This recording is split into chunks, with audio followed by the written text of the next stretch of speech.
பார்க்கிறோம், ஆபிரகாம் கானானுக்குள்ள வந்துட்ட பிறகு ஜெனசிஸ் 12 நம்ம பார்த்து கொண்டு வருகிறோம். அதுலதான் இதுல அடங்கி இருக்கு. 6ஆம் வசனத்துல நீங்க பார்த்தீங்கன்னாக்கா அவர் சொல்ற இடத்துக்கு வந்து நிக்கிறான். ஆனா அந்த இடத்துல கானானியர்ஸ் இருக்கிறாங்க. அந்த 7ஆம் வசனமே சொல்லு, கர்த்தர் அங்க தரிசனமானாராம். நல்லா கவனிங்க, கானானியர்கள் இருக்கிறாங்க. அங்கதான் ஆண்டவர் சொல்றாரு, இந்த இடத்த நான் உன் சங்கதிக்கு கொடுப்பேன் அப்படின்றார். இன்னும் கானானியர்ஸுங்க இருக்கிறாங்க. ஆனா அந்த இடத்துல கர்த்தரும் உன் கூட இருக்கிறாரு. உன் வாழ்க்கையில சத்ருங்க இன்னும் இருக்கிறாங்க. மாற வேண்டிய விஷயம் இன்னும் ஆண்டவர் வாக்குத்தை இந்த இடத்த கொடுக்கிறேன்னு சொன்னாரே, இன்னும் கொடுக்கலையே. இன்னும் மாற்றங்கள் வரும்னு சொன்னாரே, மாற்றங்கள் வரலையே. ரொம்ப தாமதிக்குதே. நம்மளுக்கு பிரச்சனைக்கு எல்லாருமே எதிர்க்கிறாங்களே, இது கர்த்தர் சித்தம் இல்லையா அப்படிலாம் போயிடக்கூடாதுங்க. அந்த இடத்துல நீ மாத்திரம் இல்ல, கர்த்தர் உன்னோட கூட இருக்கிறார். ஏன்னா கானானியர்ஸுங்க அப்படியே இருக்கிறாங்க. அவங்க இன்னும் யாரும் விலகல, இன்னும் யாரும் மாறல, இன்னும் சூழ்நிலைகள் எல்லாம் மாறல. ஆனா கர்த்தர் அங்க அப்பியர் ஆனாராம். அதே மாதிரி தான் பாருங்க, ஈசாக்கோட வாழ்க்கையில கூட பஞ்ச நாட்கள்ல பிலிஸ்தீன் சைட்ல போறான். ஆனா கர்த்தர் சொல்றாரு, எகிப்துக்கு போகாத, இங்கே இருன்றார்.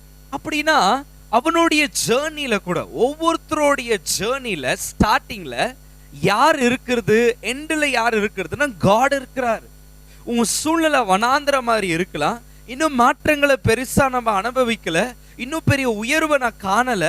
ஆனாலும் கர்த்தர் நம்மளோடு கூட இருக்கிறார். அதுதான் நம்ம லைஃபுக்கான மிகப்பெரிய சக்சஸ். அல்லேலூயா. 4 பேரு நம்ம பார்க்கிறோம். ஆபிரகாமுக்கு பிள்ளைக்கு பிள்ளை பிள்ளை, எல்லாருடைய லைஃப் ஸ்டார்டிங்ல யாருமே இருக்கிறது இல்ல. ஆனா கர்த்தர் அவங்க கூட இருக்கிறாரு. பைபிள் சொல்லுது அவங்க சக்சஸ்ஃபுல் மேனா.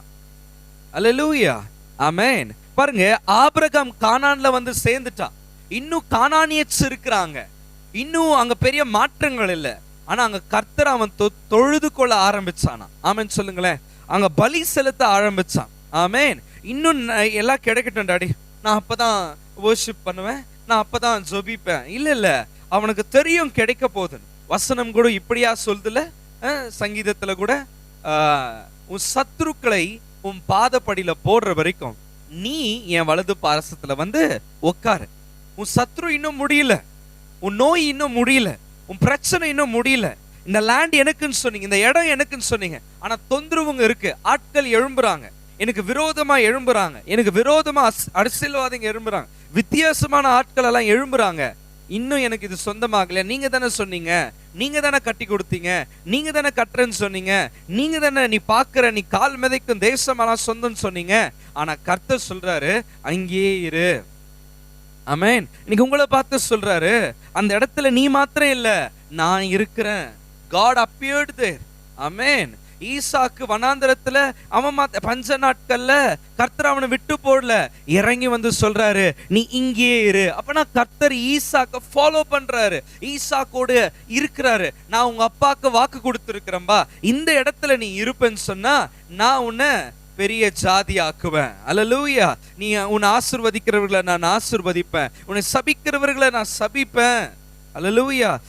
வானத்தின் நட்சத்திரத்தை போலவும் கணக்கில்லாம நான் உன்னை பிளஸ். உன்னால என்ன முடியுமா வானத்தை நட்சத்திரத்தை, மணல நீ என்ன முடியுமா? கணக்கில்லாத பிளஸ்ஸிங்க உங்களுடைய பவுண்டரியில, உங்களுடைய அழைப்புல, உங்களுக்கு வைத்திருக்கிற இடத்துல நீங்க இருக்கும் பொழுது கணக்கில்லாத ஆசீர்வாதங்களை கர்த்தர் வைத்திருக்கிறார். அல்லேலூயா. எல்லாரும் இங்க போயிடலாம், அங்க போயிடலாம், ஆனா ஸ்பெஷலா உன் மேல கர்த்தர் திட்டத்தையும் தரிசனத்தையும் வச்சிருக்கிறார். நீ தனியா இல்ல. இந்த காலிங் பண்ணிட்டு விட்டுட்டு ஆமாடா இனிமே நீ பாத்துக்கோ, இல்ல, தேவன் உன்னோட கூட இருக்கிறார்.